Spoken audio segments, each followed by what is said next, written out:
저희가 12월이 되면 라리문 성탄 선교 헌금을 드립니다. 라리문은 자매 이름입니다.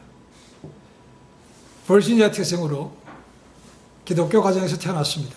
그러나 처음에는 기독교에 굉장히 반항적인 삶을 살았습니다. 그러다가 18살 때 예수를 구세주로 영접하고 침례를 받았습니다. 그리고 공부를 한 다음에 33살이 되어서 남침례교회 여자 선교사로 파송을 받았습니다. 싱글이었습니다. 그리고 그 당시에 여인으로서는 굉장히 드물게 메스터 디그리까지 받았던 여인인데 그 모든 것을 포기하고 선교사로 나갔습니다. 처음으로 갔던 것은 중국 북종 산둥성이라고 얘기합니다. 거기서 여자 학교에서 예모를 가르쳤습니다. 그러다가 그 중국의 선교사를 담당하고 있는 매니저한테 가서 나는 이것보다는 선교 헌적으로 보내줘서 선도와 교회 개척을 할 수 있도록 해달라 요청을 했습니다. 왜냐하면 라리문은 그 영어를 가르치면서 수없이 방황하는 영혼들을 보았기 때문에 그렇습니다. 근데 그것이 거절되었습니다. 그래서 홀로 핑두라는 곳으로 가서 교회를 개척했습니다. 거기서 20년 동안 사역을 하면서 1000여 명에게 침례를 주었고 점점점 자라게 만들었습니다. 그래서 그 당시에 남침례 교단에서는 이 핑투를 갖다가 중국에서 가장 큰 선교센터라고 불렀습니다. 그리고 그녀는 계속해서 미국 본토에다가 보내면서 중국에 보낼 많은 기도가 필요하고 물질이 필요하다고 사람을 보내달라고 편지를 썼다는 것이죠. 그래서 그것이 교단에 받아들여져서 그 이후로 중국으로 파송가는 많은 성사람들에게 더 많은 후원이 되었다고 얘기하고 있습니다. 그러던 중 1900년부터 1910년까지 오랜 기간 동안 질병과 기근이 중국 북부를 강타했습니다. 어느 정도 준비한 것이 있어서 많은 도움을 줬지만 턱도 없이 부족했습니다. 심지어는 자기가 주는 모든 사재를 털어서 도왔지만 역부족이었습니다. 그러다가 라리문이 병에 걸렸습니다. 놀랍게도 영양실조였습니다. 그래서 샌프란시스코로 돌아가기 위해서 일본에 도착했다가 일본 고베항에서 죽었습니다. 남침례교단은 그것을 기억하고 이때가 되면 그녀 이름으로 선교헌금을 보냅니다. 모든 기금은 전부 다 해외 선교에 들여지게 됩니다.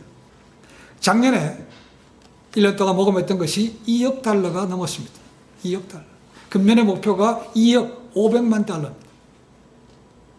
작년의 기록에 의하면 이 선교헌금으로 1036 종족에게 복음이 전해졌고 복음을 들은 사람은 87만 9,798명이라고 되어 있고 그 가운데 새신자가 14만 1,206명이었으며 침례를 받은 사람이 11만 6,992명이었다고 얘기하고 있습니다. 무엇 때문이라고요? 예수 그리스도의 복된 소식을 전하기 위해서입니다. 예수 그리스도가 누굽니까? 온 세상을 죄에서 구원하시기 위해서 하늘 보좌를 버리시고 이 땅에 오셨던 하나님의 아들 구세주이십니다. 죄를 사하기 위해서는 먼저 그 사람이 죄가 없어야 되는데 피조물에는 그런 자기 갈 사람이 없죠. 그래서 죄가 없으신 그분이 오셨으면 된다는 것이죠.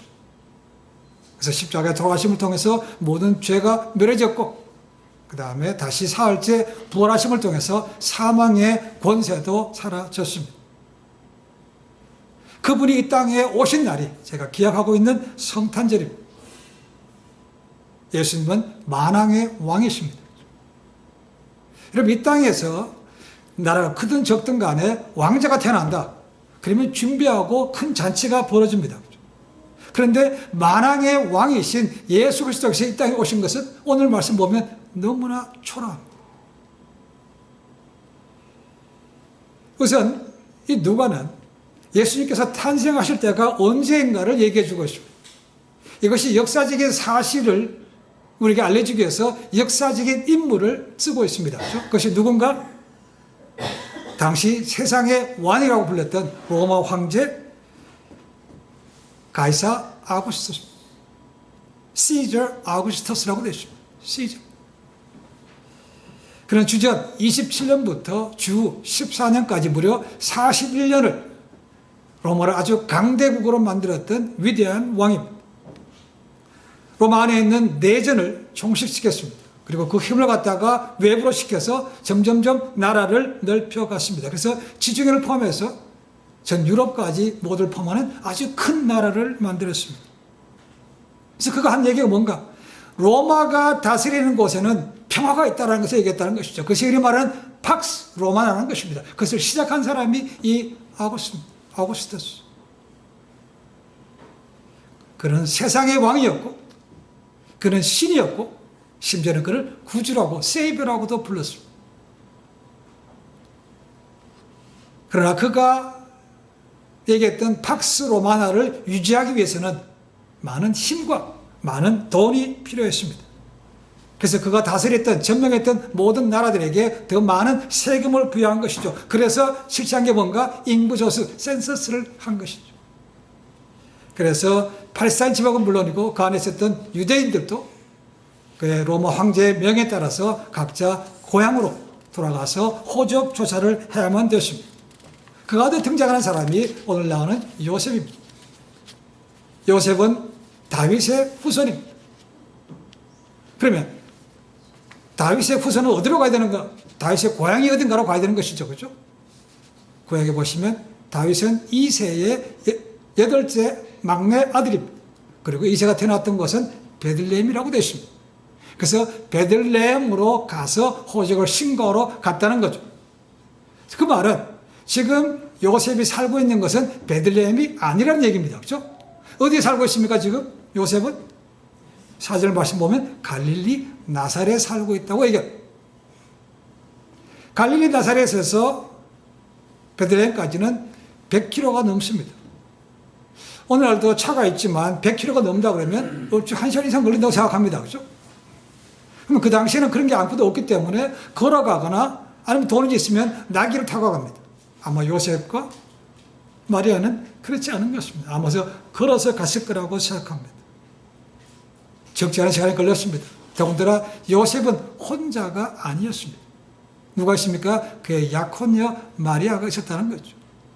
더 나아가서 마리아는 이미 아기를 가졌다고 되어 있습니다. 그 해산할 날이 점점 다가온다는 것이죠. 그러나 로마 황제의 명에 따라서 호적 신고하러 베들레헴까지 가야만 되는 것이죠. 그래서 함께 갔습니다. 그들이 로마 황제의 명에 따라서 베들레헴으로 간 것이지만 이것은 구약에 예언된 예언의 성취입니다. 이 사건이 일어나기 이미 700년 전에 하나님께서는 마이카 선지자를 통해서 그 예언의 말씀을 주셨습니다. 미가서 5장 2절 이렇게 읽게 되십니다. 베들레헴 아브라다야 너는 유다 족속 중에 작을지라도 이스라엘을 다스릴 자가 내게서 내게로 나올 것이라 그의 근본은 상고에 영원에 있느니라 되십니다. 그 예언의 성취가 되는 것이죠. 사람들은 알지 못합니다. 그냥 황제가 면하니까 되나보다라고 그냥 역사가 흘러가처럼 보이지만 그 모든 것은 이미 하나님의 계획 안에 들어있다는 것이죠. 그래서 저희가 자주 얘기합니다. 역사는 하나님의 얘기라는 거죠. History is His story라고 얘기하는 거죠. 요셉은 마리아와 함께 베들레헴으로 갔습니다. 아마도 이들 외에도 호적하러 온 사람들이 꽤 많았을 것입니다. 그런데 가서 이제 머무를 곳을 찾아야 되는데 방이 없습니다. 오늘날처럼 뭐 전기가 있는 것, 전화가 있는 것도 아니고 인터넷이 있는 것도 아니고 예약받는 것도 아니기 때문에 먼저 간 사람이 하는 것이죠. 근데 이들 갔을 때 이미 방이 꽉 차서 방이 없었다고 되어 있습니다. 그래서 그들은 돌아다가 겨우 한 곳을 발견했는데 그것은 냄새나는 마구간이었습니다. 우리가 마구간 하면 지금도 그렇게 뭐 좋은 것은 아니지만 지금과 같은 것은 비교가 안 됩니다. 그러니 돈이 없는 사람들은 그냥 자연적인 돌벽 같은 데다가 구멍을 깎아서 거기다가 파서 거기다가 했다는 것이죠. 거기다가 짐승들 집어넣은 것이죠. 배수 시설이 제대로 되겠습니까? 잘 안 되죠. 그러니까 냄새가 무지무지 많이 나는 것이죠. 더럽기도 하고 냄새 납니다. 거기에 들어갔다는 것이죠. 그래서 그들은 생각했을 겁니다. 이제 오늘 할 수 없이 여기 자고 내일 좀 더 나은 거 찾아봅시다. 그랬는데 그들의 계획대로 된 것은 아닙니다. 거기서 그 밤에 마리아가 해산하게 된 것이죠. 그래서 그분이 오신 것이 바로 오늘 말씀하고 있는 성탄절입니다. 여기서 우리 또 알아주는 것은 11절 말씀 보시면 이 아기가 이름 대신에 다른 세 가지 신분으로 불리고 있음을 얘기하고 있습니다.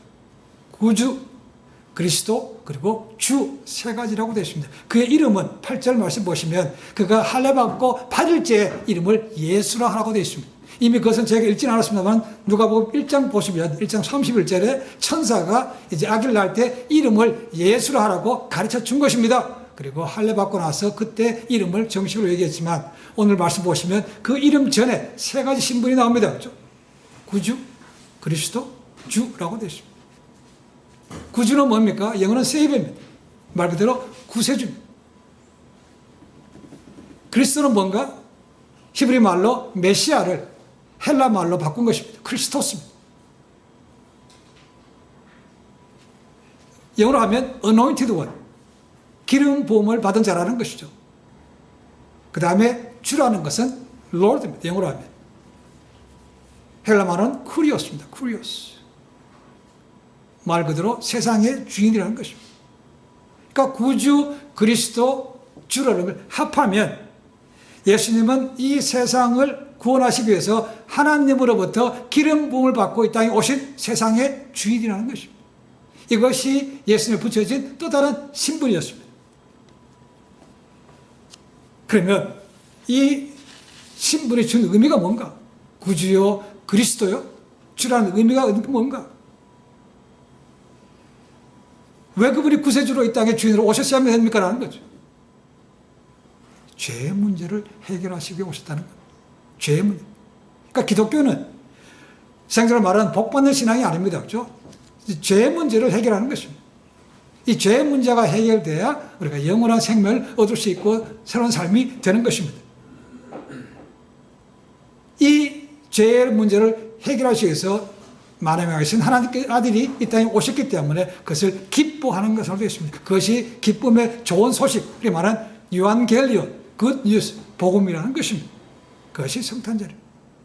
이 날을 기점으로 세계 역사는 AD와 BC로 나눕니다. BC는 Before Christ입니다. 예수님 오시기 전이라는 거죠. 그럼 예수님 오기 후는 어떻게 됩니까?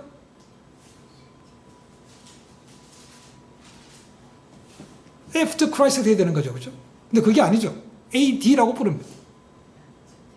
그럼 뭔가? Anno Domini라는 것입니다. Anno Domini. In the year of the Lord. 주의 해에, 주의 다스린 해라는 그런 뜻입니다.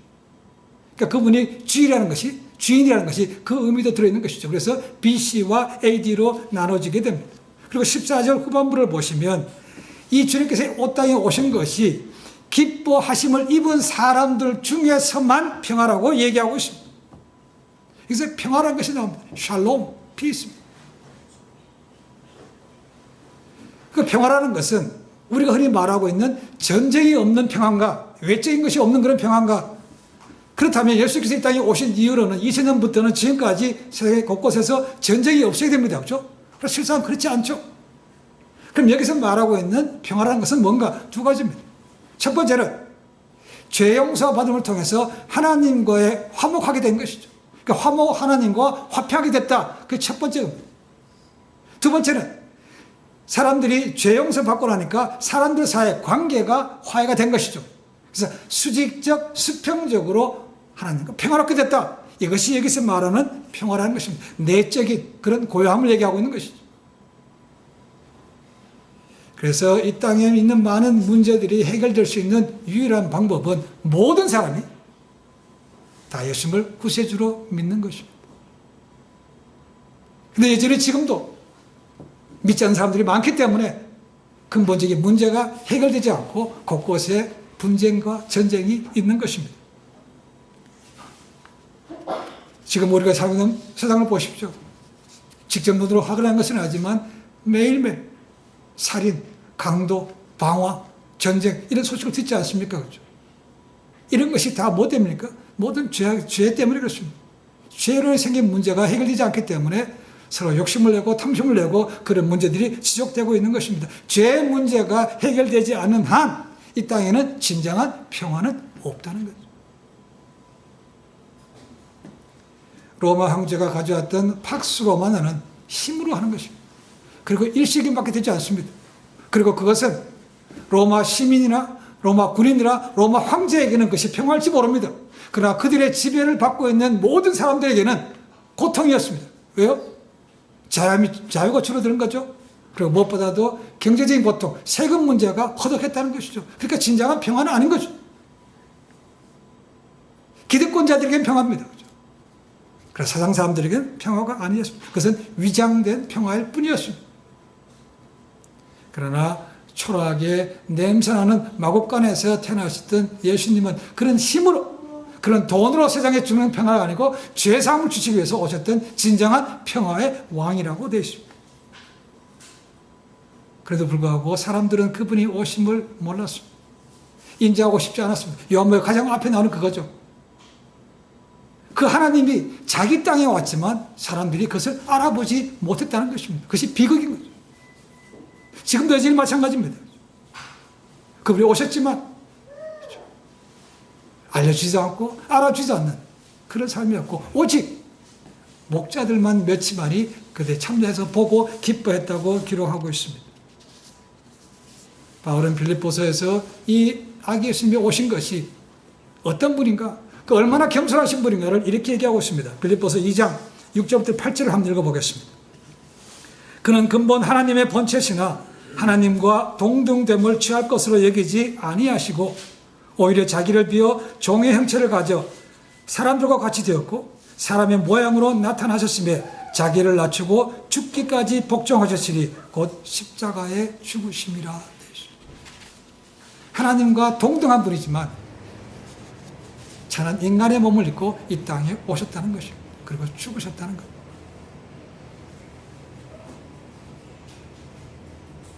예수님께서 가져오실 평화는 가장 낮은 곳에서, 가장 초라한 곳에서, 가장 냄새나는 곳에서, 가장 낮은 사람으로부터 시작이 되었습니다. 그것이 시작이었습니다. 그렇죠? 그리고 때가 되면 주님께서 십자가의 길을 가셨고 십자가에 돌아가시게 되는 거죠. 그래서 모든 역사가 이루어지는 겁니다. 이 땅에 그분을 통해서 평화가 주어질 것이기에 이것은 기쁜 소식인 것이 당연하죠. 굿 뉴스입니다.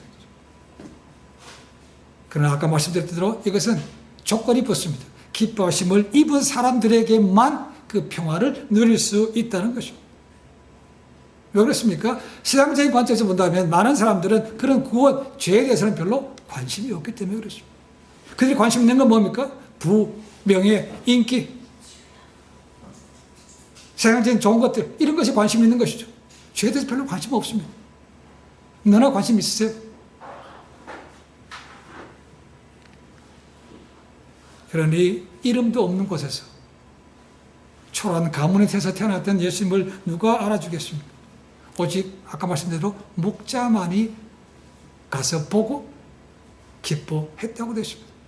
목자는요, 그 당시에 굉장히 소외받은 아주 밑에 낮은 천민계 가운데 하나입니다. 그들은 자기 양떼들 돌봐야 되기 때문에 성전에 가지도 못합니다. 회당에 모임에도 가지 못합니다. 때로는 도둑으로 취급받기도 합니다. 멸시받는 사람들입니다. 그들은 정직하지 못하다고 판단되었기 때문에 법정에서 증인으로도 세우지 않습니다. 그런 참담한 사람들에게, 그런 소망이 없는 사람들에게, 그저 하루하루를 먹고 사는 사람들에게 주님께서 그들에게 기쁜 소식을 전해주었고 그들은 받아들였다는 겁니다. 주님은 결코 이 땅에 권세 있는 자로, 좋은 가문에서 부자로 그렇게 오시지 않았습니다. 스팟라이트를 받은 것도 아닙니다. 초라한 곳에 오셨다는 거죠. 그러나 그것을 받아들이는 사람은 세상에 줄 수 없는 그런 평강을 누릴 수 있는 것이죠. 그래서 예수님께 오신 것은 소외된 약한 사람들을 위해서 오신 겁니다. 그렇죠? 권세 있는 사람 온 사람들이 결코 아닙니다. 그리고 그들에게 평화를 주셨습니다.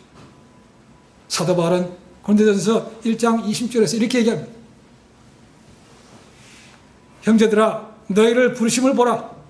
육체를 따라 지혜로운 자가 많지 아니하며 능한 자가 많지 아니하며 문볼 좋은 자가 많지 아니하도다. 그러나 하나님께서 세상의 미련한 것들을 택하사 지혜 있는 자들을 부끄럽게 하려 하시고 세상의 약한 것들을 택하사 강한 것들을 부끄럽게 하려 하시며 하나님께서 세상의 천한 것들과 멸시받는 것들과 없는 것들을 택하사 있는 것들을 폐하려 하시나니 이는 아무 육체도 하나님 앞에서 자랑하지 못하게 하려 하심이라. 그럼 지금도 마찬가지입니다. 뭘 가졌고 많이 배웠고 인기가 있는 사람들은 예수님 별로 그렇게 믿으라고 하지 않습니다. 별로 관심도 없습니다. 왜냐하면 지금도 잘 살고 있기 때문에 그렇습니다. 그러나 실상은 그렇지 않습니다.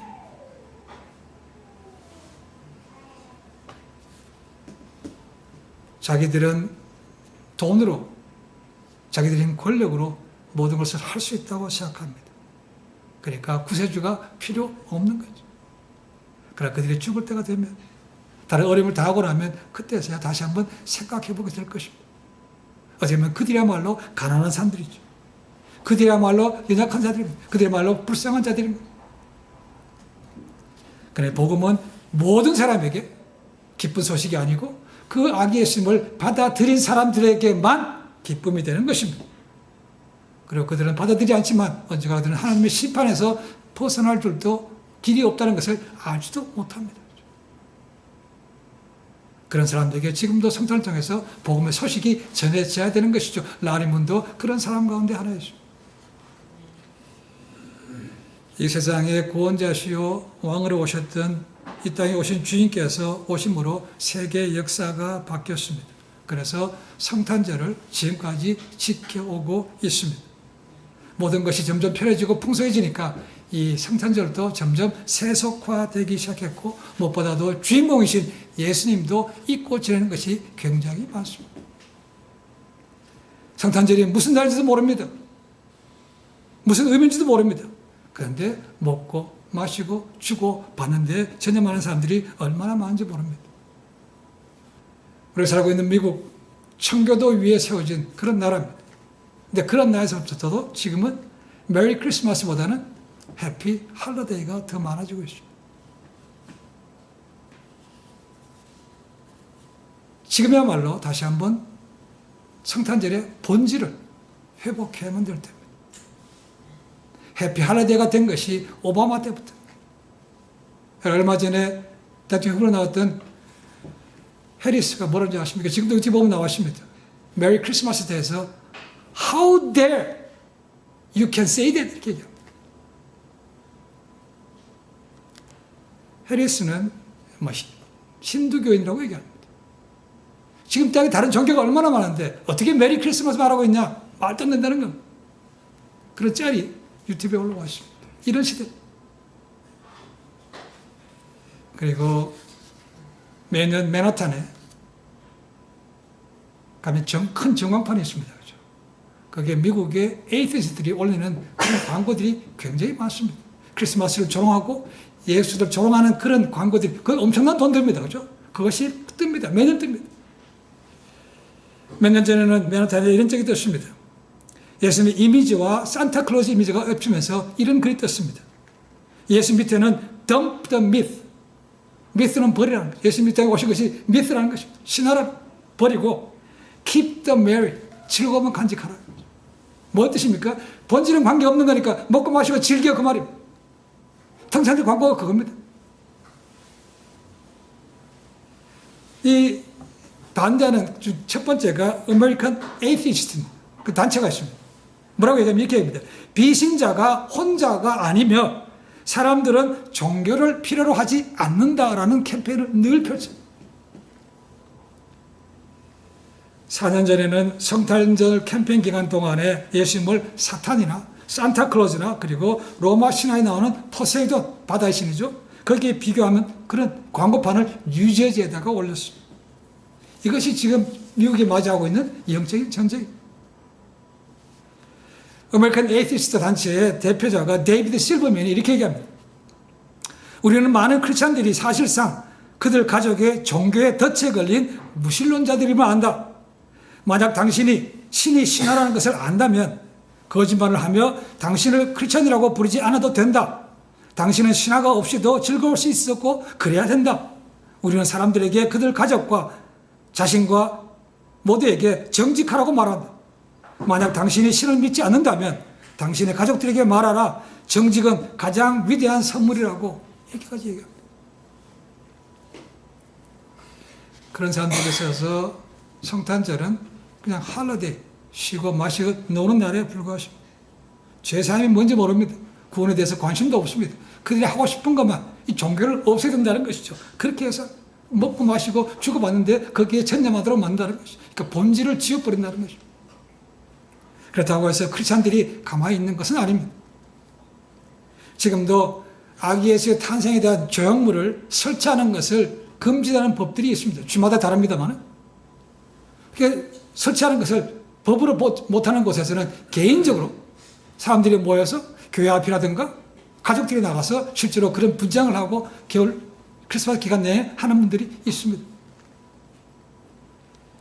그리고 2013년 6월 텍사스에서는 메리 크리스마스 법이라는 것이 통과가 됐습니다. 텍사스입니다. 모든 주는 아닙니다. 이것은 텍사스 내의 공립학교에서 크리스마스 시즌에 선생님이나 학생들이 메리 크리스마스라고 말해도 처벌되지 않는다는 법입니다. 이런 웃기는 말든 법도 생겼다는 겁니다. 왜냐? 못하게 하니까. 그리고 저희 남침역에 대한 6개 신학교 가운데 하나인 서든 세미나리가 있습니다. 켄터키 루이빌에 있습니다. 거기 총장이었던 러셀 무어는 오늘날의 현실에 대해서 이렇게 얘기합니다. 크리스마스는 앞선 모든 세대와 같이 우리가 깊은 어둠의 땅에 살고 있다는 것을 상기시킨다는 거예요. 중세 암흑시대 같지는 않지만 지금 미국에서도 그런 어두운 영적인 어두운 시대를 맞이하고 있는 것을 성탄절을 통해서 본다는 것.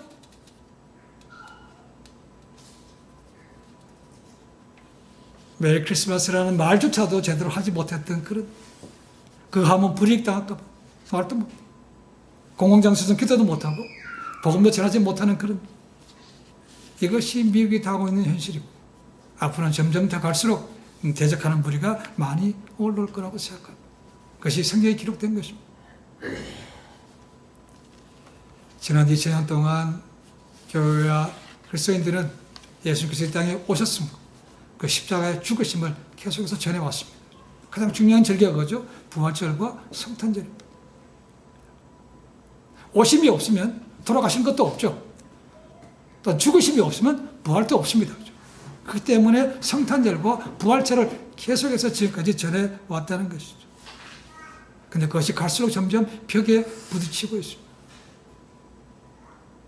그러니까 우리가 성탄을 통해서 주고받는 것도 필요하면 하시지만 가장 중요한 것은 본질을 되찾아야 된다는 것이죠. 성탄절의 주인공이 누구신가?